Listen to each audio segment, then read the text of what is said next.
You think the problem is your phone, so you delete Instagram, then TikTok, add app blockers, grayscale mode, and the whole 9 yards. And what happens? You just got better at getting bored. And after some time, you will get back to the same old habits that led you here. Because here's what nobody tells you: willpower is a losing game. You can't out-discipline a device that literally engineered by thousands of engineers to be addictive. It's like trying to resist hunger by just staring at your fridge and saying, "Be strong." That's just plain stupidity. So in this video, I'm going to show you exactly how to make your life so fun that you don't have time to scroll. Not because you are forcing yourself, but because you have got better things to do. So let's get into it.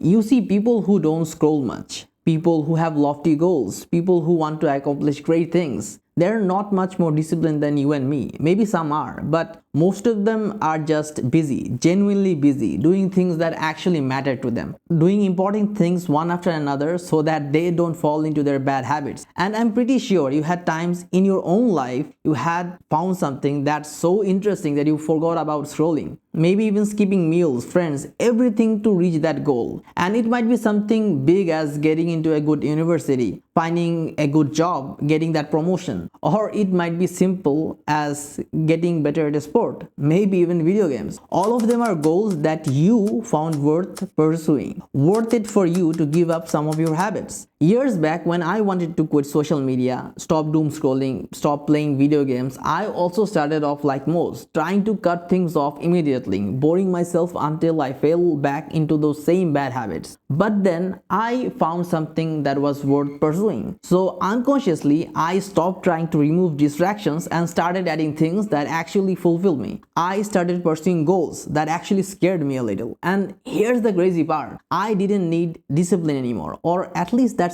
what felt like it. Because when your life is genuinely interesting, scrolling feels like a waste of time.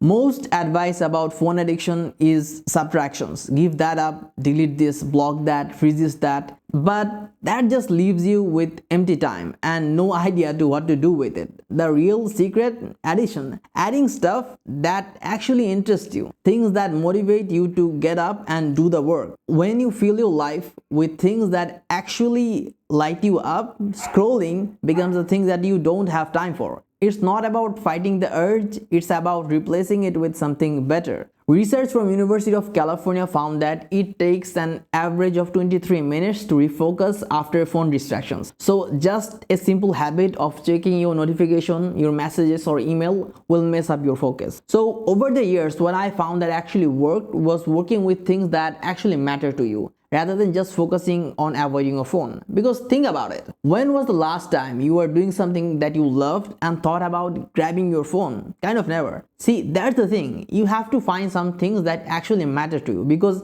real engagement will beat fake dopamine every single time. And that's actually how it works. When I'm focused on my work, be it content writing, making YouTube videos, or any other project, and I finally get into the zone, I will have random urges to grab my phone. But because I am really engaged with my work, it becomes a lot easier to avoid it. And there's the thing really, what are the things that actually motivate you? Just find them and do them. And this brings me into my next point.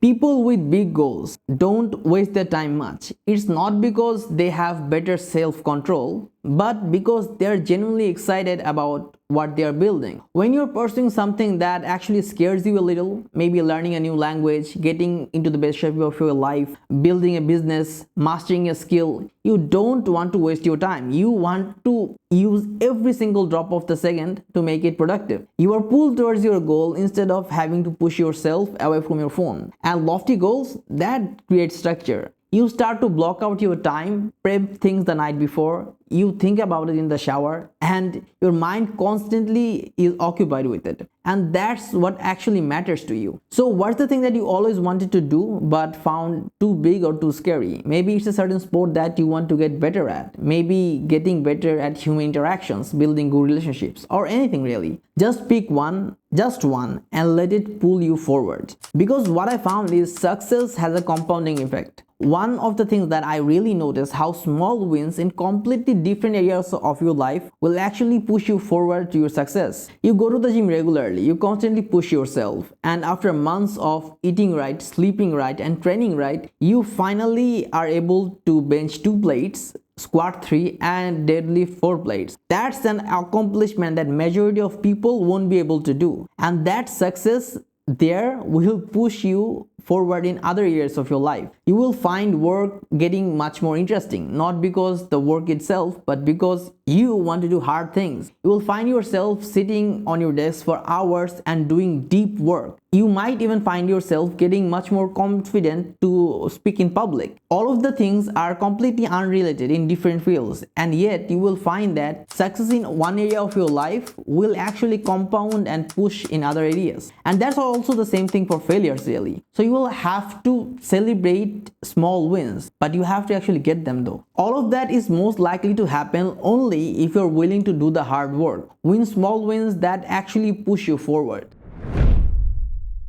Your environment is actually shaping your life. Your environment is either making your goals easy, it's pushing you towards success, or it's pulling you towards failure. Right now, which one is it? Because most of our daily actions, about 40% of them, are based on habits, not conscious decision making. So your environment actually shapes your habit, and it doesn't have to be big changes really. Something small like putting your goals and stuff on your notebook the night before, having your gym bag and running shoes ready, or just keeping a book on your bed rather than your phone charger. And what I found is that these small things will really help you kickstart your day. And that's all you need, an environment that keeps things much more organized. The magic doesn't happen in your room, it happens out there. Just spending 20 minutes in nature can significantly reduce your stress hormones and improve your mood. Something scrolling and grabbing your phone will never do. So next time you're mad, stressed, or just bored, get out of your house and go for a walk. Feed some cats and dogs. And it can be other things really. Maybe going to the gym with your friend, taking part in events that you would usually skip, or even just walking to a different neighborhood. And every single time you do that, you will come back feeling much more alive than any amount of scrolling. But just remember to not grab your phone afterwards, because it will ruin the whole thing. But anyways, here's the real talk. You are going to slip up. You are going to waste a Saturday scrolling and feel not so good about it. And the shame that you feel, that's not your enemy. That's your body telling yourself that you are capable of much more. The next time you feel shame, don't ignore it. But at the same time, don't beat yourself up, because it might actually spiral you into those bad habits. Use it, be active, take steps to avoid them. Just ask, what's the one thing that I can do right now, and do it. Because that's how you turn your setbacks into comebacks. Look, your phone isn't going anywhere, but neither is the life that you actually want to live. You don't need to be perfect. You don't need military level discipline. You just need to make being present much more interesting than being on your phone. So to sum things up, stop removing distractions and start adding fulfillment. Pursue something that's actually worth it. Get out of your house, design your space for the life you want. And when you mess up, because you will, use that feeling to fuel your next move. Because your life can be so fun that you actually forget to scroll. You just need to make it happen.